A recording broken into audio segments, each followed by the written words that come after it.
I now have the great honor of introducing our keynote speaker. I grew up watching MASH. It was the only television program my parents allowed to be on during dinner. And I loved B.J. Honeycutt, who was so often alongside Radar O'Reilly, the moral compass of the episodes. Of course, Mike Farrell is not only an actor, but also a talented writer, director, and the reason for his presence tonight, human rights activist, or as he would have it, citizen. He shares my passions for reading and road trips. He is an environmental and animal rights activist. He's also my union brother, having served several years as first vice president for the Screen Actors Guild. In short, he gets it. We're all in this together, and we are capable of amazing compassion, like that Becky O'Neill McBrayer has shown. For more than 4 decades, Mike Farrell has been engaged in prison reform and advocacy. In the 1970s, he began working with the Southern Coalition on Jails and Prisons. The experience there led him to visit Tennessee's death row, where he had a revelation about prisoners that many people in this room have had, one that too few people have the opportunity to reflect upon until we have the conversation with them. In Mike's words, they had done terrible things, of course, but that wasn't the sum total of their existence. They had children and mothers and fathers, wives, brothers and sisters. They felt things and hoped for things and wondered about things just as we do. The only difference was that they were living in cages and knew they'd never get out of them until the day they were marched to the electric chair. Just Call Me Mike, his autobiography, is a terrific book, and you all should read it, and you should donate the royalties to OADP. At the end of the book, he writes, "Love, respect, and attention are necessary food for the human soul." There's a lot of love and respect in this room tonight, so let's now give our attention to Mike Farrell.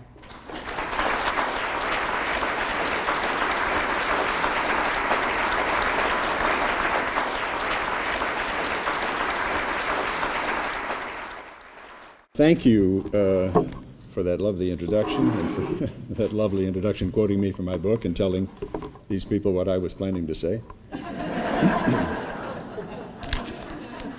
This has been a wonderful experience to meet all of you. I speak to lots of groups, and not all of them are as compatible and compassionate. Not all of them are in as much agreement. So it's a great pleasure to be here for any number of reasons. I've been involved in trying to end the use of the death penalty for well over 30 years now, and I'd like to begin my presentation to you by offering a couple of brief snapshots. I've been thinking about them lately, and I thought it would be instructive in a way, because I had made a statement or endorsed an ad or signed a petition about being opposed to the death penalty, perhaps all three. It was known that I opposed the death penalty, and being a member of the cast of a popular television show, while at the same time being outspoken on social issues, sometimes caught the attention of the media. That being the case, after the Supreme Court re-established the death penalty in 1976, Gary Gilmore died by firing squad in Utah.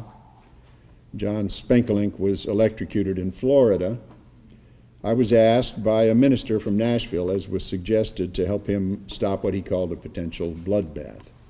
Joe Engel is his name. He's a minister of the Church of Christ and has been an active, dedicated abolitionist for longer than one can understand sometimes. With Joe, I visited, as was suggested, my first death row at Tennessee State Prison, and despite my long-held opposition to the death penalty, I remember having some concern upon entering the facility about how I would feel around what we had all been told were savages, slobbering, fang-toothed, child-eating monsters. But what I found there were men, mostly minorities, who were uneducated, frightened, some uncommunicative, others longing to talk, some angry, some despondent, many morose. almost all grateful for the attention. And that experience began a journey that has provided me an education about our country, its laws, and its criminal justice system. Later in Virginia, I met a young man who was scheduled to die for a crime he had no memory of committing. I learned he suffered from alcohol and drug-induced blackouts, a condition resulting, one assumes, from the horrific physical and sexual abuse I later discovered he suffered as a child. He had awakened from a blackout to find two women friends, roommates, murdered, dead, horribly murdered, and assumed, since he thought himself worthless and evil, he must have done it. So he turned himself in to the first policeman he saw when he got off the bus and was tried and sentenced to death. Evidence later discovered by an investigator demonstrated that he was not the perpetrator of the crime, but the laws in Virginia at that time precluded the possibility of presenting new evidence in a case already adjudicated. So we fought for years to stop the train racing him toward the execution, and finally succeeded, at least in part. In 1991, hours before he was to be electrocuted, Governor Wilder commuted his sentence. Relying on the arguments we had made, he did so on the basis of what he called, in the commutation papers, possible innocence, and commuted him to life in prison. Life in prison for a possibly innocent man. Today, 34 years later, despite our continued efforts to get him a new trial, my friend Joe remains in prison.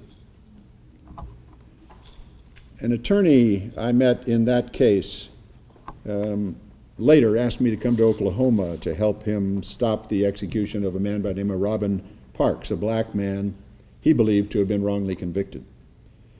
Unable to get a meeting with the governor, he asked me to take part in a press conference about the case, hoping it would embarrass Governor Walters enough to force a meeting. It did. After meeting, the governor still refused to intervene, so we drove to McAllister Prison, where Robin was to be executed that night. Once given the news, Robin was gracious, thanking me for trying to help him. We were, of course, separated by a pane of glass, but he put his hand up against the glass, and I did the same, a way to shake hands without actual contact with a condemned man. Oklahoma killed Robin that night, and one of our team, who stayed with him until it was no longer possible to do so, called me the next day and said that Robin had asked him to thank me again for caring enough to be there. He said it meant more than I might ever understand that I had cared enough to show up and try to help. Another time, Amnesty International asked me to come to Utah, where William Andrews, another black man, was to be killed. They'd been unable to get a meeting with the leaders of the Mormon Church or the governor, and Andrew's mother wanted the chance to speak with one of them. They thought I could help, and in fact, I was able to meet with some of the church leadership who said they had no place in the discussion. The law, it was a matter of law, but we did succeed in getting Governor Bangerter to agree to meet with William's mother. She and the lawyer and I sat with the governor in his office. She was an extraordinary woman, I think, who remained calm and courteous as she asked, she did not beg, she asked him to intervene and spare her son's life. We told him that William had taken part in the crime, a robbery, but he was outside the building and did not know that his partner inside had killed those under his control. Plus, we talked about the fact that a sketch of a gallows with a stick figure hanging from it was found in the jury room with a legend scrawled at the bottom that said, "Hang the nigger." We thought a new trial appropriate. I will never forget Mrs. Andrews' dignity and her courage as we left that room, knowing the governor would do nothing. And the governor did nothing. and William was killed. In Nebraska, I sat in a room waiting for Willie Otey, another black man who was to be the first person executed in that state after the death penalty had been reestablished. Otey had maintained his innocence for 15 years, for the 15 years he'd been there on death row, waiting. And when he walked casually down the hall, unescorted, to the room where I'd been given the opportunity to sit and wait for him, he came in, sat down to talk to me. I was rather surprised, given the extraordinary security measures I'd experienced in other institutions. We had a significant, hopeful conversation, after which I left thinking that perhaps the relaxed atmosphere and the attitude of the staff toward Willie meant that there was reason to hope. But walking Willie Otey, Harold Lamont Otey, was electrocuted. And when he died, there was a crowd of Nebraskans outside the prison walls screaming, "Fry the nigger." Now here I want to God bless Ernie Chambers, Senator Ernie Chambers, whose 40-year struggle to end the death penalty in Nebraska finally succeeded just last month.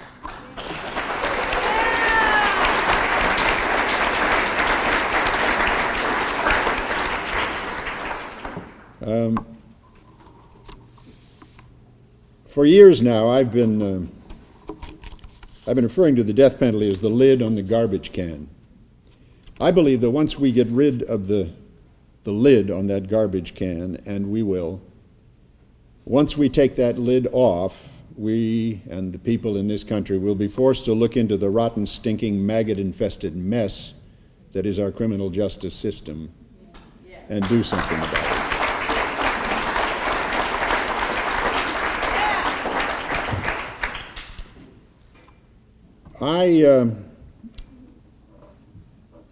96, almost 20 years ago, learned of the case of Guinevere Garcia. I don't know if any of you remember the name. This is a young woman who was sentenced to death in Ohio. Gwen had been one of her first memories when she was a toddler was her mother throwing herself out a window to her suicide. Gwen was raised by a grandmother and an uncle, the uncle who fondled and abused her for years, giving her alcohol to calm her and shut her up. The grandmother was aware of what was going on, but did nothing. By 16, Gwen was an alcoholic and a prostitute. By 17, she was pregnant and had a baby, Sarah. Sarah was not yet 1 year old when Gwen was arrested, and the Department of Children's Safety was about to take the child, and they were going to take the child to live with the grandmother and the uncle. Rather than allow that to happen, Gwen suffocated her child. She was put in prison for 10 years. She got out, married one of her tricks, who, as a hooker, married one of her tricks who genitally mutilated her with a broken bottle. Drunk one night, she shot and killed her abuser. And she was again sentenced to prison, this time to death. She spent a significant amount of time on death row and finally became a volunteer. She said, "I don't want to do this anymore, kill me." And some of us felt that this was simply not acceptable. I organized, along with a lot of other people, organized a campaign to Governor Edgar at the time to stop the execution of Guinevere Garcia. And because of the notoriety that was brought to the case, he did. He stopped it. He commuted her to life in prison without the possibility of parole. 10 years later, a reporter went to that prison and talked to a young woman because there were a class of young women who had gotten schooling and were being given awards for graduating in the various courses that they had studied. And she was very curious about it, and she asked this young woman, why you've been in prison for most of your life, you've come from the kind of circumstances we all know about, why did you do this business of going to school? And she said, we were scolded and taught and yelled at and scorned until we did it by Granny. Granny is Guinevere Garcia.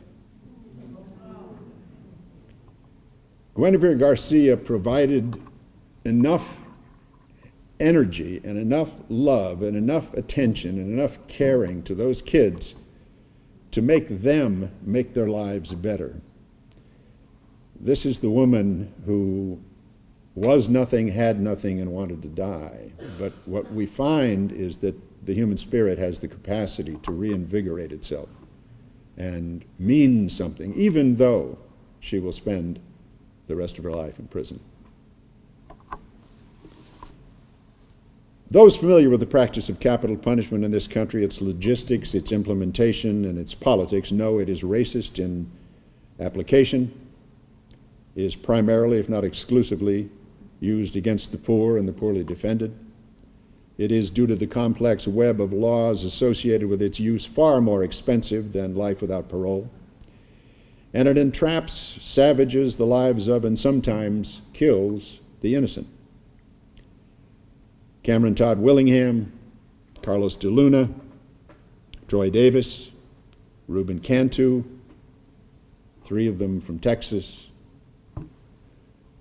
and perhaps, according to Judge Stephen Reinhardt of the Ninth Circuit Court of Appeals, Tom Thompson of California, are names we should keep in mind about people who were in fact innocent of the crimes for which they were executed.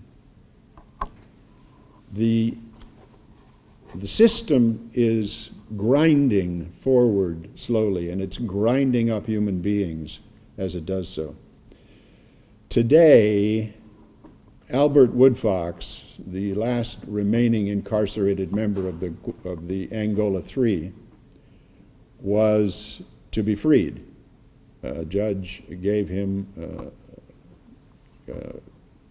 leave to be freed, but the state of Louisiana appealed the judge's action, and we found out today that Albert will be in prison at least for a couple of more months while that appeal is adjudicated. Anthony Ray Hinton, who was just released in April after 30 years on Alabama's death row, said, "You have to understand something. These crooked DAs and police officers and racist people had lied on me and convicted me of a horrible crime, something I didn't do. They stole my 30s, they stole my 40s, they stole my 50s, and I could not afford to give them my soul. I couldn't give them me. I had to hold out. I had to hold on to something. The only thing that kept me from losing my mind was my sense of humor." He said, "One of the white men that came to carry me to jail said, 'Oh, I don't care if you did it or didn't do it. You're going to pay for it.' I said, 'How is that when I haven't done nothing?' And he said, 'Well, let me tell you. On account of you're black, you're going to have a white lawyer, a white judge, more than likely a white jury, and you have a prior conviction for theft of property. You know what that spells?' I said, 'No, sir.' He said, 'It spells conviction. Conviction, conviction, conviction, conviction.' The system is racist. It victimizes the poor and the disenfranchised. It's hugely, grotesquely expensive. It ensnares and kills the innocent. These are facts. We know it. We know that there are 153 people now who have been tried, convicted, sentenced to death, and ultimately exonerated. What we don't know is, beyond the ones I've named, how many went through that process and were killed. Justice Scalia wants to insist there are none. These facts, and they are facts, not opinions, are known to those on both sides of the issue. They are mostly rationalized and argued, even sometimes accepted by proponents who perhaps even in spite of personal discomfort prosecute death cases because they say it is the law. When debating or discussing the death penalty, one often hears the sentiment expressed by a supporter, if someone killed my loved one, I'd want to kill the son of a bitch myself. Now, I understand that. If someone were to savage and kill my wife or daughter, I'd want to strangle the bastard with my bare hands. The immediate, urgent desire for revenge is natural, I think, and completely understandable. But if one were to do so, there would be consequences. If one did that, there might be prison time. Depending on the circumstances, perhaps a murder charge. Conceivably, another execution. So we rein in our outraged response and turn it over to the state to do our killing for us. But what is too often glossed over in that equation is that there are consequences there, too. For me, that's an aspect of state killing that is not often considered and is rarely discussed. It is the inevitable, inescapable consequence associated with the taking of a human life, the price paid by those who do the deed, and the cost to the society that uses it, the society at large and its members. Not the economic cost, the moral cost to all of us. At the founding of this nation, some extraordinarily idealistic premises were propounded. Today we hear a lot about the founders, what they did, what they said, what they meant, but I wonder how many of those who cite them know that one of the best known and most literate of our founding fathers, Benjamin Franklin, wrote this before it is said he shed a tear when signing our first Constitution. Franklin said, "I confess I do not entirely approve of this Constitution at present, but, sir, I'm not sure I shall never approve of it. For having lived long, I've experienced many instances of being obliged by better information or fuller consideration to change opinions even on important subjects, which I once thought right, but found to be otherwise." So much, in my view, for the Justice Scalia and the so-called originalists who claim to know and intend to preserve what they want to believe the founders meant when drawing up these documents. Mr. Franklin went on to say, "For when you assemble a number of men to have the advantage of their joint wisdom, you inevitably assemble with these men all their prejudices, their passions, their errors of opinion, their local interests, and their selfish views. What we know is that the founders based the legitimacy of their challenge to the crown very carefully. They articulated it in what were then quite revolutionary, original, and what are now thought of as quintessentially American concepts like the separate and equal station of the people, the notion that all men are created equal, and that all are endowed with certain unalienable rights, including life, liberty, and the pursuit of happiness. What we also know, given the benefits of history and hindsight, is that despite their success in articulating these brilliant concepts, I think it's important to note that our founders' reach exceeded their grasps. As Franklin suggested, as a result of the context of the times and the mindset of the men who proposed them, prejudices, passions, errors, and selfish views prevailed. And in spite of all the quite extraordinary vision they articulated, they established a nation whose power was vested exclusively in white, property-owning men. Great they were for their time, and bless them for what they accomplished, because despite the limitations in their own ability to fully comprehend and actually make real what they had made possible, whether they realized it or intended it or not, they in fact left this extraordinary platform, this trove of explosively powerful concepts for those of us who followed. The challenge inherent in the legacy of the founders, in my view, is to fully realize these ideals that were left to us in aspirational form. Our founders probably did not consider the hopes, dreams, and expectations those principles engender in the hearts of those left out. But the ideas, the seeds had been planted, and once planted, they were nurtured in the hearts and minds of slaves, of women, of the non-white, the poor, the incarcerated, and the condemned. Some of the founders' failings have since been addressed and remedied, at least in part. Women now vote, but they still struggle for fairness, for recognition, for equality. The freeing of the slaves was certainly not then intended. As great a mind as Thomas Jefferson's thought it was unwise because of the differences, their color, their lack of mental capacity, and his awareness of their potential danger, his concern about the, and this is a quote from him, 10,000 recollections by the blacks of the injuries they have sustained. Of course, the slaves were eventually freed, but because a serious national effort to solve the racial divide, a kind of national truth and reconciliation process, was never seriously pursued, the vicious horror of racism cuts away at the vitals of our society today.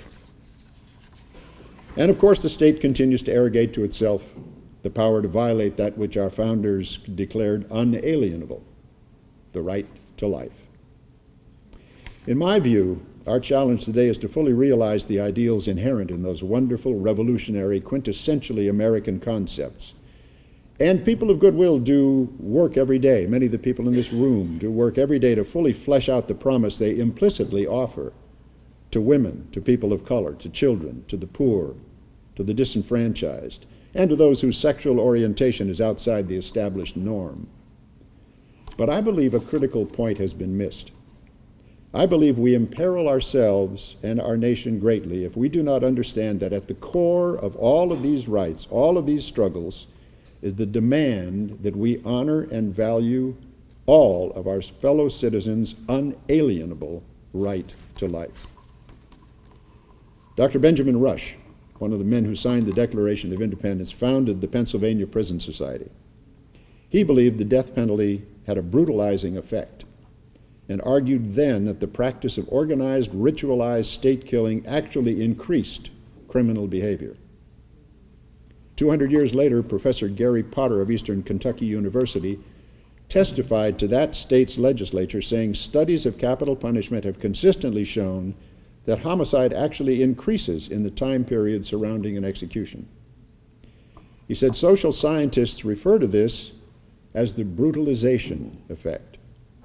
He said executions desensitize the public to the immorality of killing and legitimize the notion that vengeance for past misdeeds is acceptable.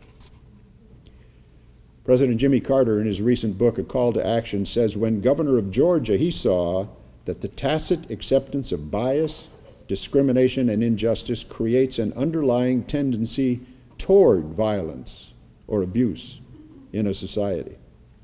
He then realized that the normalization of violence committed by the state encourages violence in society. And he said, if the government easily chooses violence and punishment to solve problems, the people will internalize this choice, which will influence how they deal with each other and how they make their way in the world.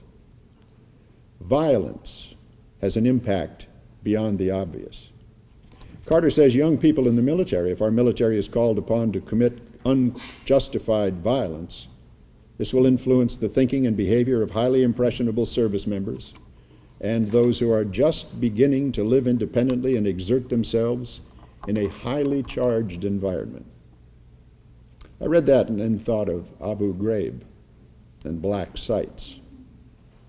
What's clear to me is that human beings are killed in death chambers. As human beings are killed in death chambers, the condemned is not the only one who is impacted. Frank Thompson, who is in the room, former warden here in Oregon, then in Arkansas, said, I realized that I was training decent men and women how to take the life of a human being in the name of a public policy that, after all these years, couldn't be shown to increase the net of public safety. Jenny Lancaster, former warden in North Carolina, coined the phrase silent actors to describe the corrections officers who have to physically mete out executions. There's a code of silence around execution teams, she says, and it's used to protect people who are involved in them. One of the first wardens to bring awareness to corrections job stress, Warden Lancaster, spoke of the isolation that execution teams suffer and asks, when almost nobody can relate to your job, is it easier to quell your feelings about executions than express them? Stephen Martin was executive assistant to the director and general counsel of the Texas Department of Corrections.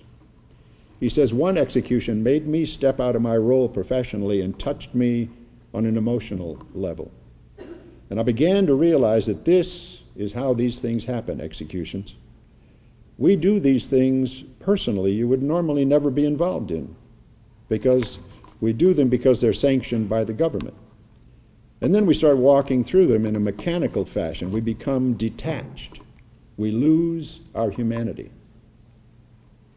A 2005 Stanford study entitled The Role of Moral Disengagement in the Execution Process determined that the core thesis is that individuals must morally disengage in order to perform actions and behaviors that run opposite and are counter to individual values and personal moral standards. Capital punishment is a real-world example of this type of moral dilemma where everyday people are forced to perform a legal and state-sanctioned action of ending the life of another human being, which poses an inherent moral conflict to human values. They studied 8 behaviors which are familiar to some of us who look at these issues. 8 behaviors associated with the process: moral justification, the use of euphemistic language, advantageous comparison, displacement and diffusion of responsibility, distortion of consequences, attribution of blame, and dehumanization of the prisoner. What is clear to me is the brutalization effect is real. And it doesn't only affect guards and prison personnel and young people in the military. It is real and it affects us all, I believe. Dehumanization is an essential part of the process of state killing. We're told the condemned are monsters. They are nothing more than the worst thing they've ever done. Beasts who deserve to be put down. They've lost their right, that unalienable right that was, according to the founders, endowed by their Creator, that right to live. Pastor Jim Lawson, a friend of mine and a hero of the civil rights movement and Dr. King's apostle of nonviolence, said to claims that these people have forfeited their right to life is to say that God made a mistake. The Brazilian educator Paulo Freire tells us that to dehumanize another is to dehumanize ourselves. I believe that's exactly what we're doing. President Carter saw that accepting bias, discrimination, and injustice creates a tendency toward violence at home. The Stanford study says actions and behaviors counter to our values and standards require moral disengagement. Because we've given the government that power, Stephen Martin saw that we go through the process mechanically, we become detached, we lose our humanity. Our continuing use of the death penalty, the government-approved elimination of a human being deemed lesser, decidedly the worst of the worst, has desensitized us, I believe, allowed us to morally disengage from our instinctual revulsion at such an act. And we've tasked the actual killing to those in our employ and turned our eyes away, pretending it's not we who do this. But our silence gives consent, and the murder continues in our names. Worse, it puts us on a slippery moral slope and opens the door to actions on the part of our leaders, our government, ourselves, that would once have been unthinkable. Consider the following not just as horrors somehow rationalized and therefore acceptable today, but as the legacy of the death penalty, products of the unconscious process of brutalization set in motion by institutionalizing the taking of the life of helpless human beings. Today, 1 in every 100 American males is in prison, jail, or otherwise linked to the system. Of them, white men 18 or over are 1 in every 106. Hispanic men 18 or older are 1 in every 36. Black men 18 or older are 1 in every 15. Black men between the ages of 20 and 24 are 1 in every 9. We in America have the largest prison population in the world. We commit incarcerated men to years, sometimes decades-long, psychologically damaging solitary confinement. Children are imprisoned with adults, often suffering sexual slavery. The resume of the greatest nation in the history of the world now includes Guantanamo, wars of choice, shock and awe, first strikes, imprisonment without charges, preventive detention, extraordinary rendition, murder by drone, force feeding, torture, hooding, beating, rectal feeding, assassination. These are deemed appropriate. And at the same time, as we spend billions of dollars maintaining, propping up, justifying, and using our chambers of death here at home, while schools are without books, children go hungry, and human beings live in immiserating circumstances, some of which generate the very behaviors for which state killing pretends to be the remedy, I believe we are corrupting the moral fabric of this nation and its people. We are committing a kind of national moral suicide by accepting the idea that this horror is right, proper, and consistent with our stated principles. And I believe the process begins with denying the fundamental dignity of a human being who, because of the circumstances of a tragic life, a mental incapacity, indescribable abuse, a momentary impassioned lapse, commits a terrible act. And somehow, we've accepted the idea that that terrible act will be healed or balanced by our committing another terrible act and calling it justice.